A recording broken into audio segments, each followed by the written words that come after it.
Okay, theory of connectionism क्या है? It is also called theory of connectionism, bond theory, trial and error theory and association theory. ये दूसरे नाम भी इसके लिए जाते हैं इस थ्योरी के, ठीक है। तो किसी भी नाम से इसको आपसे पूछा जा सकता है या आपको क्वेश्चन किया जा सकता है, तो उस हिसाब से आपने देख लेना है इसको। अच्छा, उसके बाद व्हाट इज कनेक्शनिज्म क्या होता है ये देख लेते हैं पहले। Thorndike's approach to learning that was based on connections between stimulus and response. ये बेसिकली थॉर्नडाइक का कॉन्सेप्ट था जिसमें उसने स्टिमुलस एंड रिस्पांस में एक कनेक्शन की बात की थी कि जब भी हम लर्न करते हैं ना कोई चीजें, या कोई भी ऑर्गेनिज्म जब लर्न करता है तो वो कनेक्शन फॉर्म करता है, कनेक्शन बिल्ड करता है आपके सिचुएशन यानी कि स्टिमुलस और रिस्पांस में, ठीक है। वो एक कनेक्शन जोड़ता है, उस कनेक्शन की रिस्पांस में उस कनेक्शन की वजह से उसकी लर्निंग हो जाती है। It is based on the principle of association. ये प्रिंसिपल ऑफ एसोसिएशन पर बेस कर रहा होता है, ठीक है। इसलिए इसको थ्योरी ऑफ एसोसिएशन भी कहा जाता है, प्रिंसिपल ऑफ एसोसिएशन भी कहा जाता है। ये उसी एसोसिएशन यानी कि ताल्लुक या कनेक्शन की बेस पे ही हो रहा होता है। अच्छा, according to Thorndike learning is active. इसका थॉर्नडाइक का कहना था कि लर्निंग एक्टिव होती है, एक्टिवली हो रही होती है, ठीक है। It is achieved when an individual is able to form association between a particular stimulus and response. वही वाली बात है कि एसोसिएशन फॉर्म कर रहा होता है स्टिमुलस और रिस्पांस के दरमियान में। अब मैंने ऊपर बोला है लर्निंग इज एक्टिव, इसको इस के खिलाफ या इसके अगेंस्ट कोई दलील देना चाहेंगे आप लोग कि लर्निंग एक्टिव होती है या नहीं? चले कोई माइंड में आए तो बाद में बताइएगा। अच्छा, stimulus and response. A change in the environment is the stimulus. Environment के अंदर कोई चेंज आ रहा होता है वो स्टिमुलस होता है। ये स्टिमुलस और रिस्पांस की डेफिनेशन लिखी है मैंने, इसको देख लीजिएगा एक मिनट में इसको। अब ठीक है, स्टिमुलस क्या होता है? जो एनवायरनमेंट के अंदर चेंज आ रहा होता है वो स्टिमुलस होता है। The reaction of the organism to it is the response. और उस चेंज के जवाब में जो रिएक्शन आ रहा होता है वो रिस्पॉन्स कहलाता है, ठीक है। आपसे ये भी पूछा जा सकता है ना, स्टिमुलस क्या होता है और रिस्पॉन्स क्या होता है। तो आपको ये सिंपल, हालांकि ये इतनी आसान सी चीज है, इतनी सिंपल सी चीज है, लेकिन बाज दफा हम फंस जाते हैं, खास तौर पर जब इंटरव्यू में अचानक ये क्वेश्चन किया जाता है, क्योंकि उस वक्त हमारे पास सोचने के लिए टाइम नहीं होता। तो आपको ये सिंपल सी चीजें भी पता होनी चाहिए कि कहीं हमें पकड़ा ही ना जाए, तो ये ना हो कि आपको आई ना रहा हो। चेंज इन द एनवायरनमेंट ये स्टिमुलस होगा। उस चेंज के जवाब में जो आपका रिस्पॉन्स आ रहा होता है, या उसके जवाब में जो रिएक्शन आ रहा होता है, रिस्पॉन्स तो नहीं कहेंगे क्योंकि रिस्पॉन्स तो हम वही तो डिफाइन कर रहे हैं। चेंज के जवाब में जो आपका रिएक्शन आ रहा होता है वो रिस्पॉन्स कहलाता है। For example, a rabbit get scared so it runs away. अगर रैबिट डरता है तो वो फिर दौड़ता है। जब भी उसके पीछे कोई लगता है ना तो वो डर के दौड़ता है, ठीक है। स्टिमुलस आया, चेंज आया एनवायरनमेंट के अंदर, यानी कि उसने अगर शेर को देखा है तो चेंज आया ना एनवायरनमेंट में, तो उसने उसका रिएक्ट क्या दिया, रिएक्शन क्या किया, वो भागा। You are cold, you are cold so you put on a jacket. आपको सर्दी लग रही है, इन्वायरमेंट में चेंज आया, आपने जैकेट पहन ली। It starts raining so you take out an umbrella. Environment में चेंज यानी कि बारिश हुई तो आपने क्या किया, आपने छतरी ले ली। अच्छा, ये था स्टिमुलस और रिस्पॉन्स का जो था डेफिनेशन, ठीक है। इसको समझ लिया, अब हम कनेक्शनिज्म को समझते हैं। This work led to the, अच्छा ये हम कह देते हैं कि finding the connection between stimulus and response. इसका एक्चुअल मतलब क्या है, कैसे कनेक्शन बनता है? आपका क्वेश्चन होना चाहिए ना, आपने किया ही नहीं कि कनेक्शन का क्या मतलब है, कैसे कनेक्शन बनाता है, बताएं कोई। आप लोगों ने तो क्वेश्चन नहीं किया, मैं ही करता हूं, चलें। कनेक्शन का मतलब क्या होता है? सर इन्वायरमेंट में जब कोई भी तब चेंजेस आएगा तो उसका असर हम पर तो पड़ेगा ना, तो हम उसका रिस्पांस देंगे, इसलिए वो सही, कनेक्शन होगा। रिस्पॉन्स तो हम देंगे। देखो ना, वो एक चेंज है, उसका रिस्पॉन्स दे दिया, इसमें कनेक्शन कहां से आ गया? सर उसका असर हम पर पड़ेगा ना, तो वो कनेक्शन होगा, ऑटोमेटिकली कनेक्शन होगा जब कोई ऑटोमेटिकली भी नहीं, हमने चेंज क्या, है। हमने अगर अगर हमने समझना है कि मैंने कनेक्शन कैसे बिल्ड किया, ऑटोमेटिक कैसे? जी, कोई और? सर कॉज एंड इफेक्ट की वजह से होगा, जैसे जी जी, कौन बोल रहा है? ये कॉज एंड इफ, जी हफ्सा इकबाल। सर एसोसिएशन के जरिए होगा ना, जैसे हमने वो क्लेवर हैंड्स का भी पढ़ा था, तो उसमें वो कैरेट्स देता था, तो वो एक तरह से एसोसिएशन बन गई थी, इसी तरह से इसी को कनेक्शन ही कहते हैं। हाँ, कनेक्शन तो होता है। तो कनेक्शन हम देखें ना, अगर मैं आपको कहता हूं कि आप ने क्या उसको बोलते हैं, सर्दी लगी, आपने जैकेट पहन ली, इसके दरमियान में कनेक्शन बनाए। मैं अगर आपको कहता हूं कि कॉन्शियसली आपने कैसे कनेक्शन बनाया, ये आपने जैकेट क्यों निकाली, बताएं। सर मुझे मैं जो समझाना चाह रहा हूँ वो समझे ना। वो एसोसिएशन तो है ना, वो तो हमने समझ लिया। उस एसोसिएशन का मतलब क्या है, कनेक्शन कैसे बिल्ड हो रहा है। अगर आपको सर्दी लगी, आपने जैकेट निकाली है, इन दोनों को कनेक्ट कैसे किया। लर्निंग के जरिए कनेक्शन बिल्ड होगा ना, यानी लर्निंग, हमने इससे पहले देखा है किसी को कि जब नहीं उसको नहीं नहीं सर्दी नहीं लगी नहीं तो नहीं उसने नहीं नहीं जैकेट नहीं नहीं पहनी ना थी। ना ना ना, ये लर्निंग तो बाद में होगी ना। लर्निंग तो इसकी आउटपुट है ना, इस कनेक्शन की आउटपुट लर्निंग है। लर्निंग तो हमारा एंड रिजल्ट होगा। सर सिचुएशन की वजह से। वो कॉज एंड इफेक्ट की बात की थी किसी ने ना, वो किसी हद तक ठीक है। शायद मैं आपको अपना पर्सपेक्टिव नहीं समझा पाया या मेरा समझ नहीं पाई, तो ठीक है, इसको आगे जाके देखते हैं, शायद हम दोनों एक दूसरे को समझा लें। देखते हैं कनेक्शनिज्म क्या है। This work led to the Thorndike laws, ये उसके थॉर्नडाइक के लॉज इसी के अकॉर्डिंग बने। According to the these laws, learning is achieved when an individual able to form association between particular stimulus and response, वही ऊपर वाली बात है। By trial and error animals identify connection between a stimulus and a satisfying response। अच्छा, अब यहां पर शायद थोड़ी सी आपको आपके दिमाग की बत्ती जले। वो कहता है ट्रायल एंड एरर हो रहे होते हैं ना जब। अब देखे ना, अब पहली दफा जब वो उसने उसको उसके अंदर पिंजरे के अंदर रखा गया, कैट को पिंजरे के अंदर रखा गया। अब पहली दफा उसने फर्ज करो 20 ट्रायल के बाद खोल लिया दरवाजा। अगली दफा उसने 15 ट्रायल क्यों किए, अगली दफा वो डायरेक्ट वहां पर क्यों नहीं पहुंच गई बिल्ली। ठीक है, अब वो क्या कर रही थी, उसने फिर आहिस्ता आहिस्ता आहिस्ता आहिस्ता ट्रायल एरर करके उसने कनेक्शन जोड़े कि मैं वहां पाँव मारा था तो यहाँ पाँव मारने से शायद दरवाजा खुला, वहां पाँव मारा दरवाजा खुला, यहाँ पाँव मारा नहीं खुला। लेकिन जब सही जगह पर दरवाजा खुला तो अब उसको पता चल गया कि अगर मैं दरवाजा खोलूंगी, यानी कि यहाँ पर पाँव मारूंगी तो दरवाजा खुलेगा। अब दरवाजे खुल, अच्छा, इसको उसने कॉन्शियसली सोचा, कॉन्शियसली इसका रिलेशन बनाया उसने कि मैं इस जहां पर लीवर पर पाँव मारूंगी तो दरवाजा खुल जाएगा। कॉन्शियसली सोचा उसने, एसोसिएट किया, कॉज एंड इफेक्ट वाली बात भी यहां पर कह सकते हैं। फिर उसने दरवाजा खुलने के साथ किसको कनेक्ट किया, किसको एसोसिएट किया, फूड को, कि दरवाजा खुलेगा तो मुझे फूड मिलेगा। इट मींस कि मेरे लिए दरवाजा खोलना जरूरी है, मुझे ये कनेक्शन बनाना मेरे लिए जरूरी है, यानी कि मुझे एफर्ट करना जरूरी है, then I will get the food. ठीक है, अगर मैं ये कनेक्शन या ये एसोसिएशन नहीं बनाती या मैं ये एफर्ट नहीं करती तो फिर मुझे वो खाना नहीं मिलेगा। इस तरह वो कॉन्शियसली उसने एसोसिएशन बनाई, कॉन्शियसली सोचा। मिसाल के तौर पर आगे चलते हैं।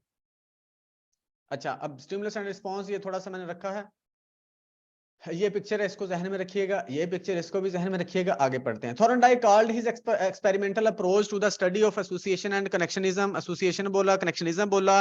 ही wrote that if he were to analyse the human mind he would find, अगर वो कहता है उसको मौका मिले ह्यूमन माइंड को एनालाइज करने का तो वो क्या करेगा, वो क्या फाइंड करेगा। कनेक्शन की इंपॉर्टेंस बताने लगा है आपको Thorndike. Connections of varying strength between, वो कहता है कि मैं कनेक्शन ढूंढूंगा डिफरेंट चीजों के दरमियान में, किसमें, situation, elements of situation and compounds of situation. Situation में के एलिमेंट्स, वो कहता है सिचुएशन को देखूंगा, एलिमेंट्स ऑफ सिचुएशन को देखूंगा, कंपाउंड्स ऑफ सिचुएशन को देखूंगा, फिर उसके बाद मैं क्या करूंगा, इसका कनेक्शन जोड़ूंगा किसके साथ, response, readiness to response, facilitation, inhibition and direction of responses. पहले तो वो सिचुएशन को देखूंगा, उसके एलिमेंट्स को देखूंगा, उसके कंपाउंड्स, फिर उसके जवाब में कहता रिस्पॉन्सेज देखूंगा, रेडीनेस टू रिस्पॉन्स देखूंगा, फैसिलिटेशन, इनहिबिशन और डायरेक्शन वगैरह को देखूंगा। वो कहता है अगर मुझे एनालाइज करने का मौका मिले, कनेक्शन की बात कर रहे हैं। If all these could be completely inventoried, telling what the man would think and do and what would satisfy and annoy him. वो कहता है अगर हम इसको देख लें, इस चीज को समझ लेना, कनेक्शन बनाना सीख लें, तो हम ये बता सकते हैं कि इंसान क्या सोचेगा, इंसान क्या उस क्या फील करेगा, क्या उसको अच्छा फील कराएगा, क्या उसको बुरा फील कराएगा। अगर हम ये कनेक्शन बनाना सीख लें अगर ये कनेक्शन बनाना सीख लें, ये हमारी अपनी लाइफ के लिए भी काम की बात है अगर समझ ले तो। अच्छा, in every conceivable situation it seems to me that nothing would be left out। वो कहता है इसके अलावा कुछ बचता ही नहीं है, ये हर चीज यही वाली है, मतलब कि इतनी इंपॉर्टेंट चीज है। Learning is connecting, learning basically है ही कनेक्शन बनाना। The mind is man's connection system. वो कहता है कि इंसान का जो माइंड है ना वो कनेक्शन सिस्टम है, वो चीजों को देख रहा होता है, समझ रहा होता है, लर्न कर रहा होता है, ऑब्जर्व कर रहा होता है कनेक्शन की बेस पे। इसके अलावा कहता है अगर ये कनेक्शन ही निकाल दें तो पीछे बचेगा क्या। हम अगर ये क्लास ले रहे हैं तो ये हमारा कहीं ना कहीं कनेक्शन तो जुड़ा है ना कि हमने क्यों क्लास लेनी है। एक स्टिमुलस, हमें स्टिमुलस मिलता है, हम उसका रिस्पांस दे रहे होते हैं। इसके अलावा स्टिमुलस और रिस्पांस के अलावा अगर वो कहता है कि जिंदगी में ये दोनों चीजें निकाल दें तो पीछे बचता क्या है। सोचने वाली बात है, गहरी बात है वैसे। अच्छा, if an animal perceives that a particular stimulus goes with the particular response then the connection is more readily established. वो कहता है कि अगर पर्टिकुलर स्टिमुलस के लिए पर्टिकुलर रिस्पांस दिया जाए तो कनेक्शन बनता चला जाता है। For example, by opening the puzzle box the cat can get at the food. वो कहता है कि अब ये देखें, वो कहता है bye opening the puzzle box, अब कैट को पता है कि पजल बॉक्स को ओपन करने से क्या होगा, ये स्टिमुलस मिला, the cat can get at the food, उसको फूड मिलेगा, ठीक है, उसको रिस्पॉन्स मिलेगा उसका। तो इस तरह से कनेक्शन बनता चला जाता है। Learning displayed by animals in particular cats chickens consist of connections from external situation to bodily acts. मतलब ये सिचुएशन बन रही होती है एक्सटर्नल, हमारी एक्सटर्नल सिचुएशन से हम कनेक्शन बना रहे होते हैं। This position was a direct expansion of the older philosophical notion of association but with one significance difference. ये फिलोसफी का ही एक कॉन्सेप्ट है बेसिकली। अच्छा, अब इन पिक्चर्स की मैंने बात की थी, ये तो आगे एक्सप्लेनेशन की तरफ चला गया। कनेक्शन थोड़ा सा एक और बार मैं आपको समझाने की कोशिश करता हूँ, ट्राई करता हूँ। अच्छा, अब ये थोड़ा सा ना शायद आपका कॉन्सेप्ट हिल जाए, लेकिन इसको मैंने बड़ी मुश्किल से समझा था, आप भी समझ लो। इतनी कोई बहुत गहरी बात भी नहीं है, बस समझने वाली बात है। अब ये देखें, अब आपने देखा कुत्ते को, आप जा रही थी सड़क पे, आपने कुत्ते को देखा। अब आप उस कुत्ते से क्यों डरी हैं? मैं आपसे सवाल करता हूं, आपने जवाब देना। आप उस कुत्ते से क्यों डरी हैं? बताएं, डरी क्यों है? तो सर हमें खतरा है कि हमें काट ना ले ये। कनेक्शन बना दिया ना आपने कुत्ते के साथ, जी सर।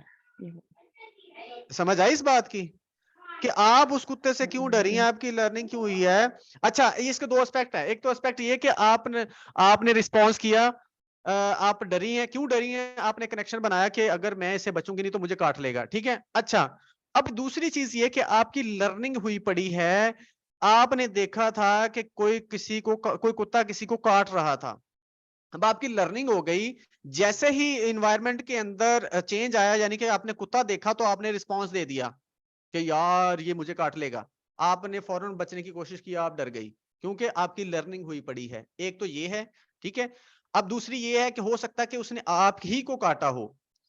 अब वैसे तो हम देखते हैं कि बाज लोगों ने कुत्ते रखे भी होते हैं, वो तो उनके साथ फिरते रहते हैं, कुछ भी नहीं होता, ठीक है। उनकी लर्निंग हुई है कि यार ये तो फ्रेंडली होते हैं, लेकिन पहली दफा कुत्ते ने आपको काटा था, ठीक है। इन्वायरमेंट के अंदर चेंज आया, आपने रिस्पॉन्स दिया, ठीक है, आपको काट लिया उसने, ठीक है, काट लिया, आप डर गई, आपकी लर्निंग हो गई, उसकी आपकी लर्निंग हो गई। अगली दफा फिर उस लर्निंग को आपने प्रैक्टिकली करके दिखा दिया, और इस तरह से सिलसिला चलता चला गया, यानी कि लर्निंग क्या होगी कि आपने डरना शुरू कर दिया, बचना शुरू कर दिया कुत्ते से। तो ये 3-4 एस्पेक्ट हैं इसके, इसको गौर से अगर पकड़ा जाए तो ये यहाँ से आपको फंसाया जा सकता है। कोई अगर क्वेश्चन, अगर मैं यहाँ से क्वेश्चन बनाऊं ना कनेक्शनिज्म के अंदर, तो मैं 3 सिचुएशंस में आपको फंसाऊंगा कि ये कनेक्शन कैसे बन रहा है। अगर आप कुत्ते से डरी हैं तो ये क्या, इसमें कनेक्शनिज्म क्या है। अगर आप कुत्ते से बचने की कोशिश कर रही हैं तो इसमें कनेक्शनिज्म क्या है, ठीक है। समझ आई कि नहीं आपको? कोई थोड़ा सा पल्ले पड़ा? सर एक्सक्यूज मी, आपने जी, एक तो बात की ना कि लर्निंग की हमने लर्न किया है, दूसरा आप ये बात कर रहे हैं कि स्टिमुलस ऑर्गेनिज्म रिस्पॉन्स, एसओआर वाला जो कॉन्सेप्ट है,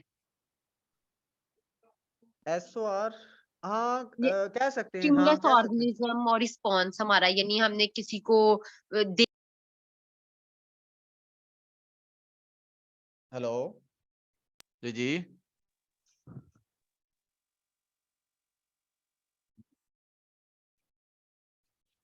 आपकी आवाज आना बंद होगी आई थिंक।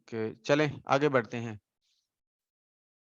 अच्छा, ये भी उसी तरह की है, मतलब कि एक और पिक्चर है, इसमें भी कनेक्शनिज्म थोड़ा सा मैंने बयान करने की कोशिश की थी कि आपने कुत्ते को देखा, कुत्ते को देख के आपने भागने की बजाय उसको बैठ के प्यार करना शुरू कर दिया। क्यों? आपकी लर्निंग हुई पड़ी थी कि अगर मैं देख के भागूंगा, कनेक्शन बना हुआ था ना कि अगर मैं भागूंगा, या किसी को आपने भागते देखा था तो आपने देखा था कि कुत्ते ने उसको काट लिया था। तो इस तरह से लर्निंग हुई थी कनेक्शनिज्म के थ्रू। ठीक है, तो यहां पर भी आप कनेक्शन बना रहे हो कि अगर मैं प्यार करूंगा तो ये मुझे कुछ नहीं करेगा। ठीक है, तो इस तरह से सर चीजें। जी सर मैं कह रही हूँ कि लर्निंग के अलावा आपका फर्स्ट हैंड एक्सपीरियंस भी तो हो सकता है, उसके बाद आप लर्न कर सकते हो, ऐसा भी हो सकता है।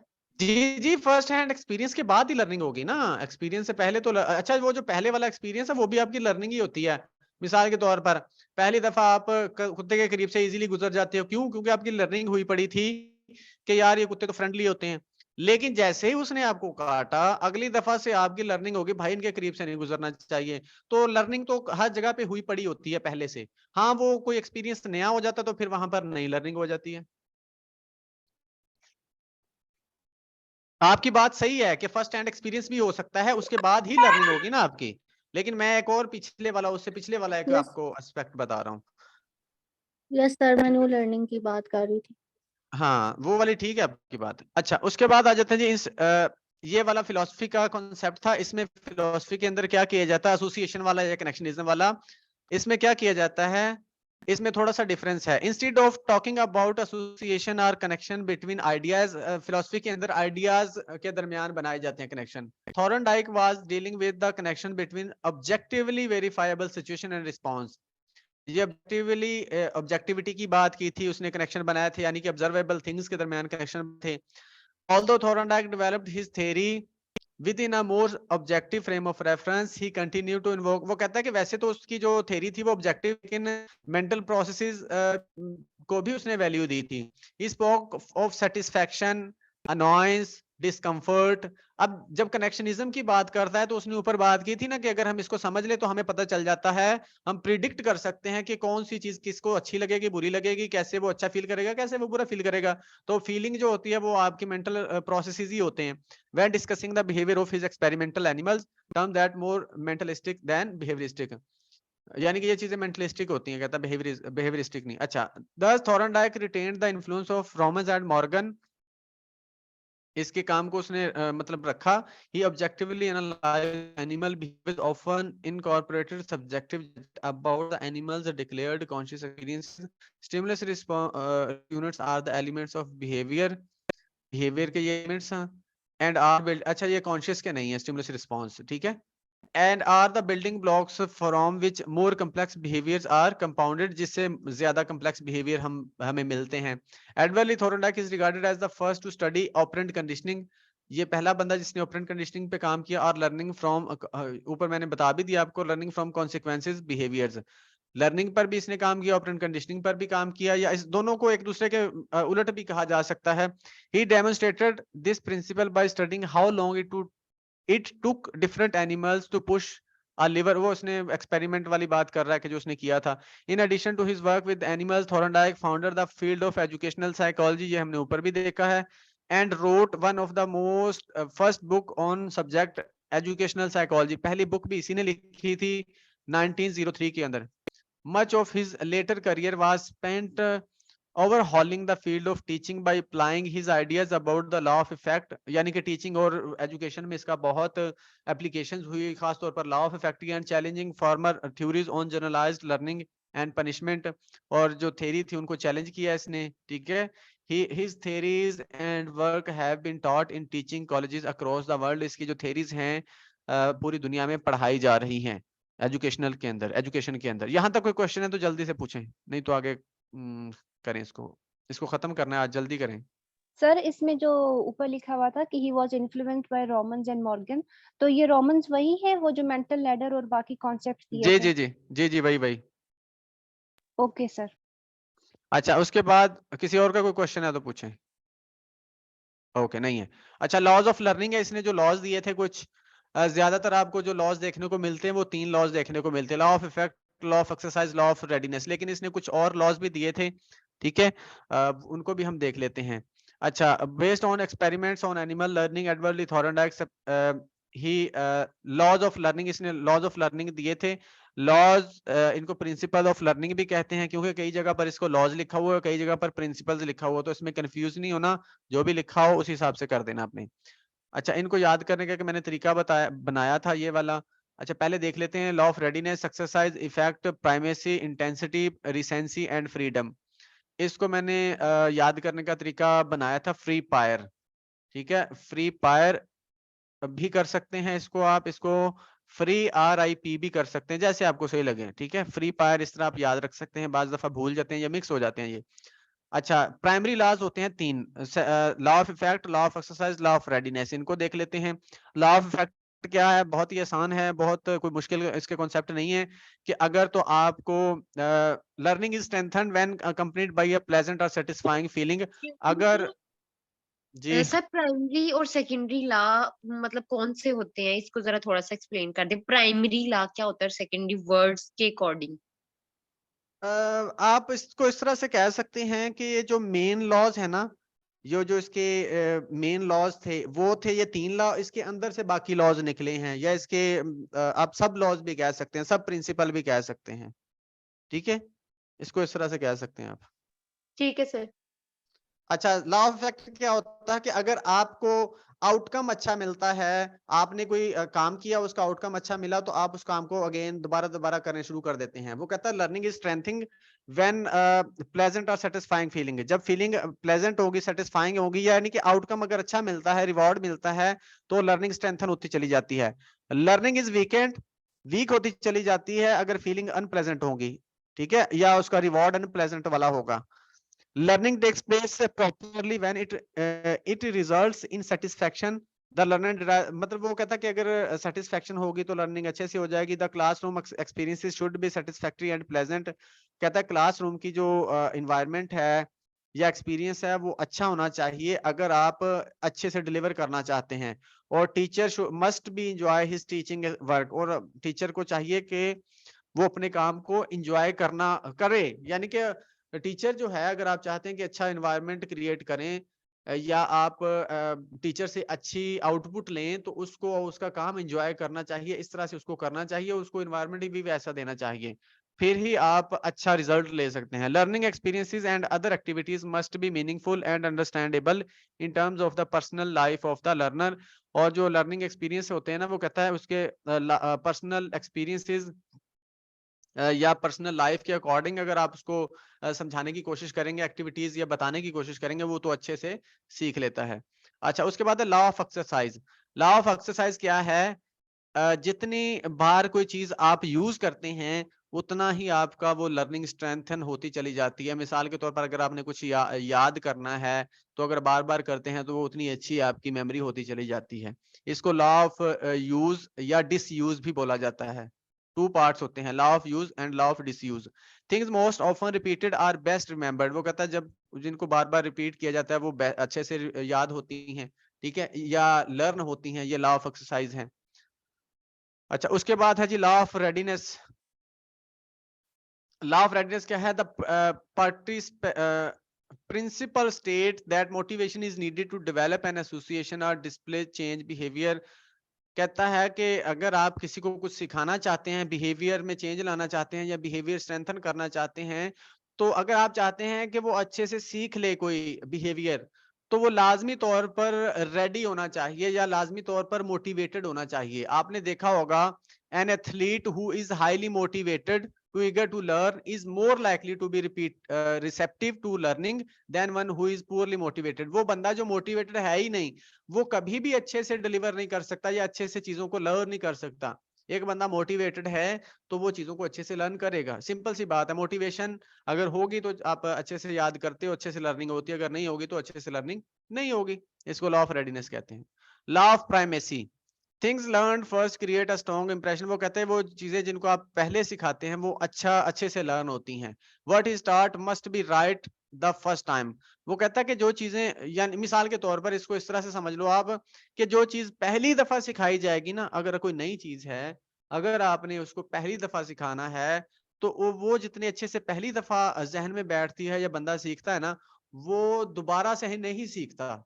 ठीक है, जब भी हम कोई नई चीज सीखते हैं ना, तो उसका जो इम्पैक्ट होता है ना हमारी लर्निंग में पहली दफा वाली चीज का, वो बहुत ज्यादा होता है।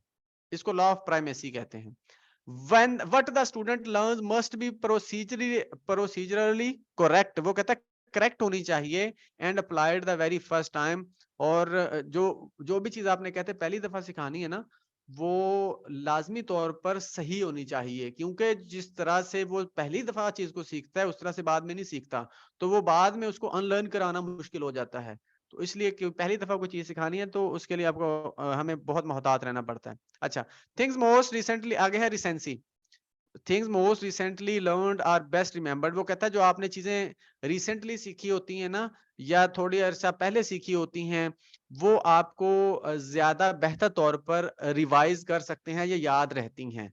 ठीक है, for example it is fairly easy to recall a telephone number dialled a few minutes ago, आपने थोड़े मिनट पहले जो नंबर डायल किया था उसको रिमेंबर करना याद है, but it is usually impossible to recall a new number dialled last week, जो आपने लास्ट वीक किया था उसको रिकॉल करना मुश्किल होता है।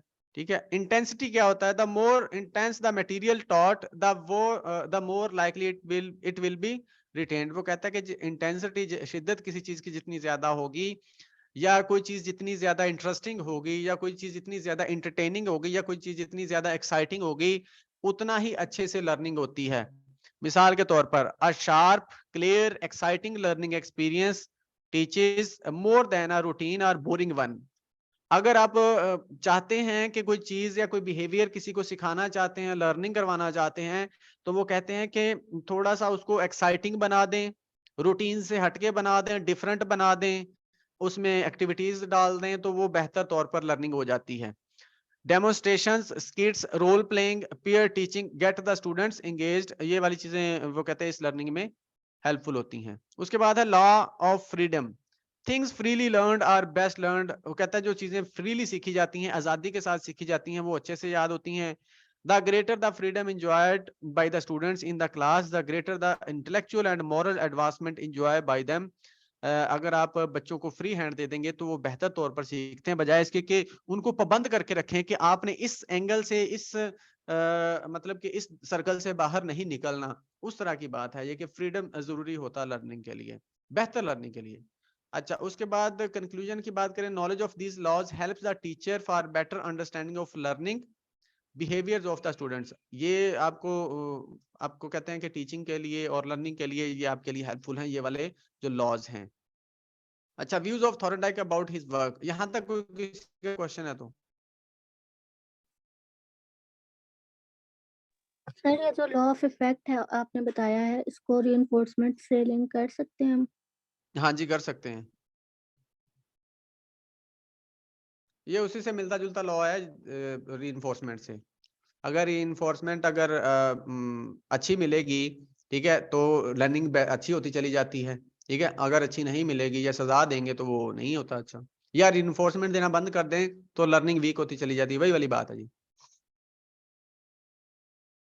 उसके बाद लॉ ऑफ एक्सरसाइज, बार बार कोई काम करेंगे तो लर्निंग अच्छी होती चली जाएगी। रेडीनेस, मोटिवेशन होगी तो ज्यादा अच्छी लर्निंग हो जाती है। प्राइमेसी, पहले जो चीजें सीखी होती हैं यानी कि पहली दफा जो चीजें सीखी जाती हैं वो बेहतर तौर पर या अच्छे से याद रहती है, लर्निंग होती है।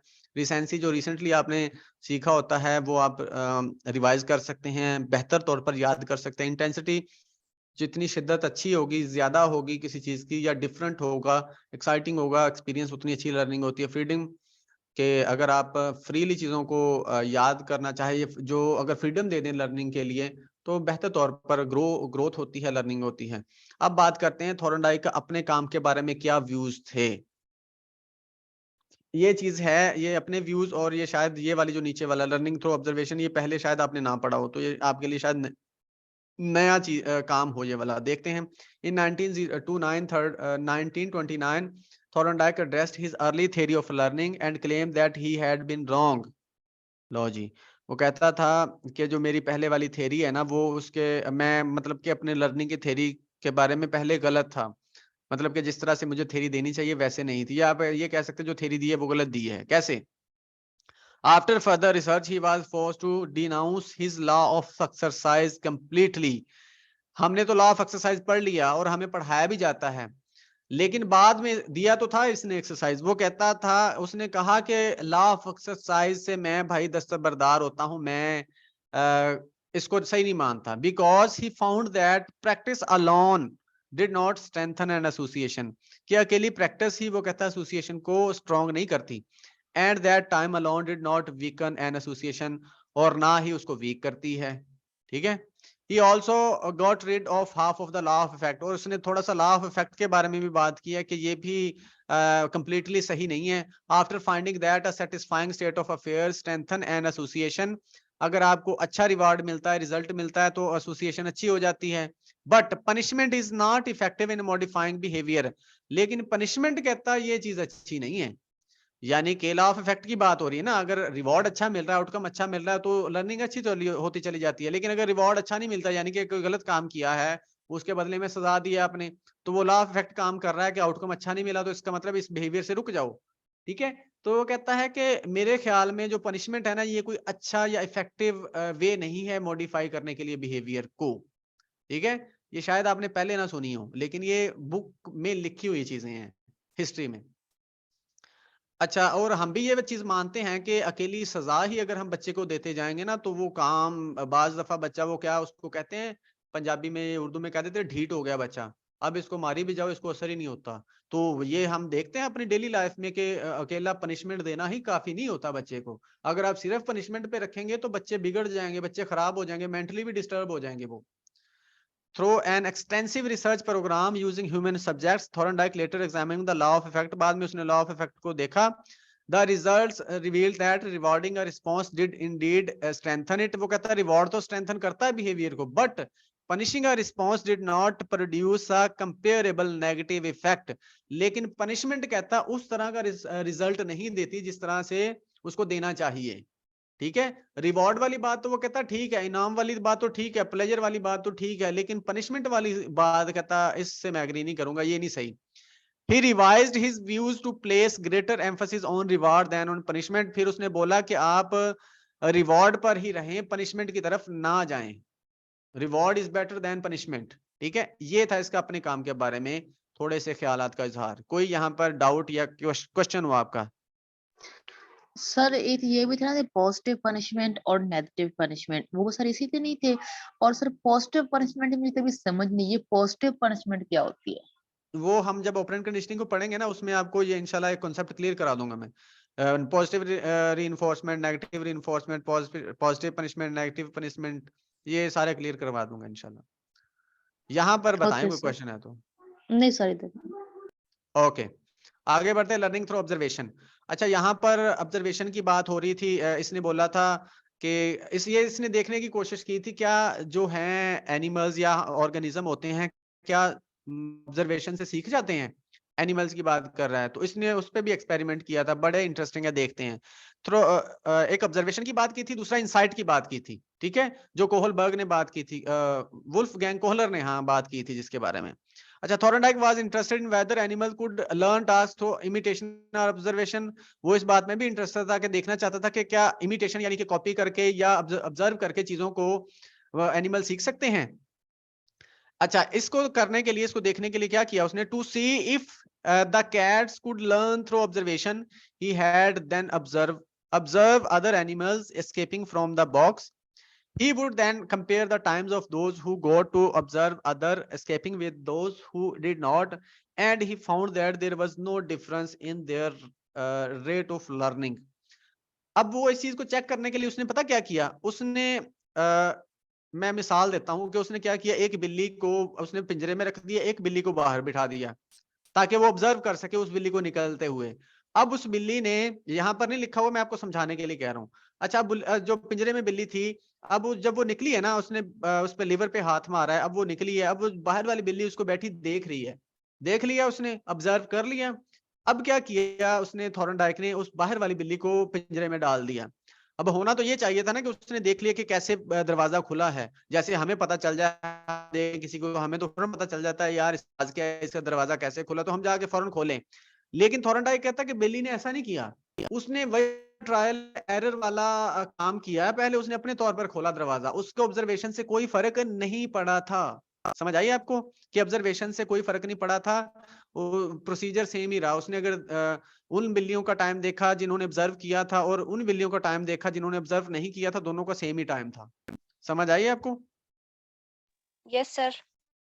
हाँ, ऑब्जर्वेशन से कहता कोई फर्क नहीं पड़ा। Thorndike saw the same results with other animals and he observed that there was no improvement even when he placed the animals paws on the correct lever buttons or bars। वो कहता है इससे कोई इंप्रूवमेंट नहीं आई, हालांकि उसने ऐसा भी किया कि उसने ना जो है खुद बिल्ली का पांव पकड़कर उसने लीवर पर बटन पर या बार वगैरह पर लगाया कि अगली दफा वो शायद खोल ले, लेकिन ऐसा भी नहीं, वो कहता इससे भी फर्क नहीं पड़ा, इससे भी फर्क नहीं पड़ा।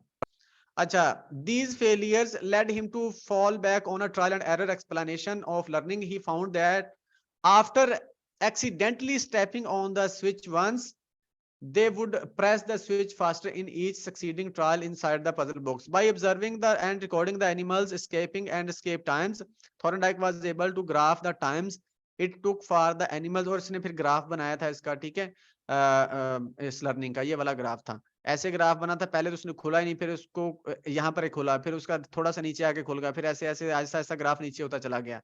ठीक है, तो ये था कि उसने फिर अपनी ट्रायल एंड एरर वाली थ्योरी की तरफ गया और उसने बोला कि यार ये ऐसे ही होता है। ठीक है, आहिस्ता आहिस्ता ही वो करती है। अच्छा, अब आ जाते हैं अगली चीज। The puzzle box experiment were motivated in part by Thorndike's dislike for statement that animals made use of extraordinary difficulties such as insight in their problem solving। फिर वहां पर एक बात हुई थी कि जो जानवर है ना इंसाइट लर्निंग कर रहे होते हैं, अपनी इंसाइट को यूज कर रहे होते हैं किसी भी प्रॉब्लम को सॉल्व करने के लिए। ठीक है, लेकिन इसने मुखालफत की यहां पर आके। Thorndike meant to distinguish clearly whether or not cats escaping from puzzle box were using insight। ये कहता था कि मतलब कि इसमें डिफरेंस करना चाहता था कि ये इनसाइट लर्निंग हो रही है या नहीं, इनसाइट को यूज कर रही है या नहीं। जैसे अगर हम किसी को देखें ना, मतलब हमने देखा किसी को कोई चीज करते हुए, तो मिसाल के तौर पर दरवाजा खोलते हुए देखा, अब हमें पता चल गया कि कैसे हमने अपनी इनसाइट यूज की और जाके दरवाजा खोल लिया। या हमने पहली दफा जब दरवाजा खोलना है तो हम क्या करेंगे, दरवाजे को तोड़ के तो नहीं खोलेंगे ना, हम देखेंगे, हम अपनी इनसाइट यूज करते हैं कि यार ये कुंडा लगा, इसको पीछे को करेंगे, या ऊपर लॉक लगा, इस लॉक को खोलेंगे तो खुलेगा, हम अपनी इनसाइट यूज कर रहे हैं। ठीक है, अब ये चीज थी कि क्या जानवर भी इनसाइट यूज करते हैं या नहीं करते। फिर इसने क्या किया, इसने दलील दी, बड़ी स्ट्रॉन्ग दलील सी, बहुत स्ट्रॉन्ग इसकी जो था ना आर्गुमेंट था। देखिएगा, थॉर्नडाइक के instruments in answering this question were learning curve. इसने कर्व्स बयान की बताई। Revealed by plotting the time it took for an animal to escape the box each time it was in the box. He respond that if the animals were showing insight. इसने जवाब दिया, वो कहता अगर animal अपनी insight show कर रहे हैं, ठीक है, अपनी इनसाइट के थ्रू चीजों को सीख रहे हैं या कर रहे हैं, then their time to escape would suddenly drop to a negligible period. अगर तो वो अपनी कहता है इनसाइट यूज कर रहे हैं, पहली दफा अगर उसने अपना लीवर को खोला है, तो अगली दफा तो उसको फौरन अपनी इनसाइट यूज करनी चाहिए थी कि यार ये दरवाजा पिछली दफा मैंने कैसे खोला था, इस लीवर को दबाया था दरवाजा खुल गया था। तो वो कहता है कि अगर ऐसा इनसाइट यूज की है ना, तो फिर ये ग्राफ फौरन नीचे आ जाना चाहिए था, फौरन अगली दफा उसको तो कोई टाइम लगना नहीं चाहिए था। लेकिन वो कहता है कि जो देखा है ना मैंने चीज, his findings was that cats consistently showed gradual learning। Gradually उसका ग्राफ नीचे को आ रहा था, अचानक ये नहीं हुआ था कि यहाँ पर उसको टाइम लगा पहली दफा, अगली दफा वो यहीं पर 1 सेकंड में ही खोल देती थी, ऐसा नहीं हुआ। वो कहता कि ये ग्राफ आहिस्ता आहिस्ता आहिस्ता आहिस्ता नीचे हुआ है, आहिस्ता आहिस्ता। ठीक है, अगर ये इनसाइट लर्निंग वो कहता यूज की होती, तो पहली दफा यहाँ ग्राफ आता और अगली दफा यहीं से ऐसे जाता। ठीक है, लेकिन कहता है कि ग्रेजुअली नीचे आया ग्राफ, यानी कि पहली दफा अगर फर्ज करें, ग्रेजुअल का मतलब है पहली दफा उसने 20 ट्रायल में खोला है दरवाजा, अगली दफा उसने 17 ट्रायल में खोला, अगली दफा उसने 15 ट्रायल में खोला, अगली दफा उसने 10 ट्रायल में खोला, उससे अगली दफा उसने 5 ट्रायल में खोला। इसलिए वो कहता इस तरह कहता ग्रेजुअली नीचे नीचे आया है टाइम। ये नहीं हुआ कि पहली दफा उसने 20 ट्रायल लगाए, अगली दफा पहले ट्रायल में खोल दिया उसने, ऐसा नहीं हुआ था। कहता ग्रेजुअली ये जो ग्राफ है नीचे आया, ग्रेजुअली टाइम कम हुआ है। दैट्स वाई उसने कहा कि इनसाइट यूज नहीं कर रहे होते एनिमल। मैं इस तरह नहीं मानता कि लर्निंग में वो अपनी इनसाइट यूज करते हैं। ये इसने दलील दी थी, दलील भी स्ट्रांग थी उसकी। अगर ये एक्सपेरिमेंट उसका इसी तरह हुआ है तो फिर दलील उसकी स्ट्रांग है। जी, यहाँ समझ आ गई आपको?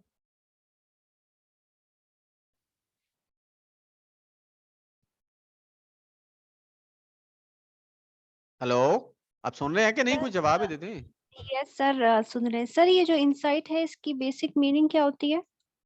इनसाइट का मतलब होता है बेसिकली हमारा जो हमारे माइंड की एबिलिटी होती है, जिसमें हम क्या करते हैं, हमें अचानक किसी चीज का सोल्यूशन मिल जाता है जब हम किसी चीज पे फोकस करते हैं ना, या हम अपनी आप ये कह सकते हैं कि हम अपनी मेंटल एबिलिटीज को यूज करते हुए, लॉजिक और रीजनिंग को यूज करते हुए अगर फौरन किसी उस पर पहुंच जाएं सोल्यूशन पर और निकाल लें सोल्यूशन, लॉजिकली अगर हम किसी चीज पर काम करते हुए सोल्यूशन निकालना शुरू कर दें तो उसको इनसाइट बोलते हैं।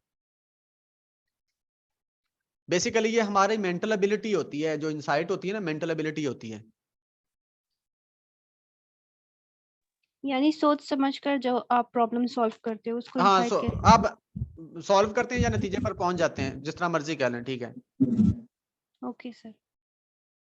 सर जरा ग्राफ तो देते हैं। अदरन जी ग्राफ में ट्रायल पहले कम है और टाइम ज्यादा नहीं है सर। ये तीसरे तरह से एक्सप्लेन था ना सर ग्राफ से। मैंने बताया तो है ना, मैंने बताया तो है कि पहली दफा अगर फर्ज करें 20 ट्रायल हुए हैं, ठीक है, पहली दफा जी अगर सर। 20 ट्रायल हुए हैं, अगली दफा क्या हुआ, अगली दफा ट्रायल 15 हो गए हैं, उससे अगली दफा ट्रायल 10 हो गए हैं, उससे अगली दफा ट्रायल 5 हो गए हैं। इस तरह क्या हुआ, वो कहता है कि पहली दफा जो था टाइम भी ज्यादा लगा, ट्रायल भी ज्यादा हुए। अगली दफा क्या हुआ, अगली दफा ऐसा हुआ कि ट्रायल भी कम हुए और टाइम भी कम लगा।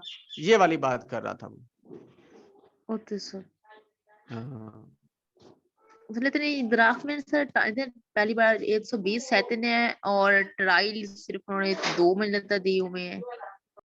क्या मैं जैसे आपको नम कह रहा हूं उसको छोड़ दें, मैं जैसे आपको मैंने आपको जैसे बोला ना, आप वैसे समझ लेना। तो सर वैसे तो ठीक हाँ, वैसे समझे, इसको समझा। छोड़े ग्राफ को, ये तो मैंने आपको समझाने के लिए लिखा, बता दिया यहाँ पर। चलें ठीक है, कोई क्वेश्चन, आगे बढ़ते हैं। ये कुछ इसके अकम्पलिशमेंट्स हैं जो हमने पहले भी डिस्कस कर लिए, लेकिन मैंने इसको फिर दोबारा से लिख दिया कि थोड़ा सा रिवाइज हो जाएगा। 1912 के अंदर Thorndike was elected president of American Psychological Association, ठीक है। 1917 he was elected as a fellow of the American Statistical Association. उसके बाद he was admitted to the National Academy of Sciences 1917। He was one of the first psychologist to be admitted to the association. ये पहला psychologist था जो इसमें admit हुआ था। Thorndike founded the law of effect, law of effect दिया था इन 1934। Thorndike was elected president of American Psychological association for the advancement of science, ठीक है। उसके बाद father of educational psychology, develop the puzzle boxes, puzzle boxes भी इसने ही develop किए थे। ये कुछ इसकी अकम्पलिशमेंट्स थी। इनको एमसीक्यूज के पॉइंट ऑफ व्यू से और इंटरव्यू के पॉइंट ऑफ व्यू से दोनों तरह से आपने देख लेना है। सर तो जो बीएफ स्किनर है वो फिर थॉर्नडाइक के बाद आते हैं? बीएफ स्किनर आएंगे वॉटसन के, आई थिंक बाद आएंगे वो।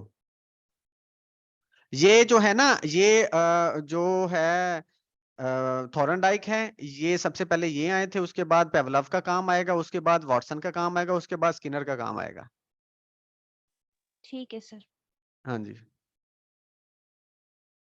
ये दोनों जो, ये जो थॉर्नडाइक और पेवलव है ना, ये बिहेवियरिज्म का आप ये समझ लें, इस तरह से समझ लें, मैंने आप बताया था कि एंटीसीडेंट वर्क है ये, यानी कि ये बिहेवियरिज्म का ऑफिशियली अनाउंसमेंट होने से पहले का काम है। ये जो बिहेवियरिज्म में के ही अकॉर्डिंग है, ये वाला सारा काम इनका बिहेवियरिज्म के अंदर ही आता है। यस सर, जैसे हमने फंक्शनलिज्म में भी पढ़ा था ना, उससे पहले जी जी जी जी जी। जी, वही वाली जी। कोई और क्वेश्चन है किसी का? तो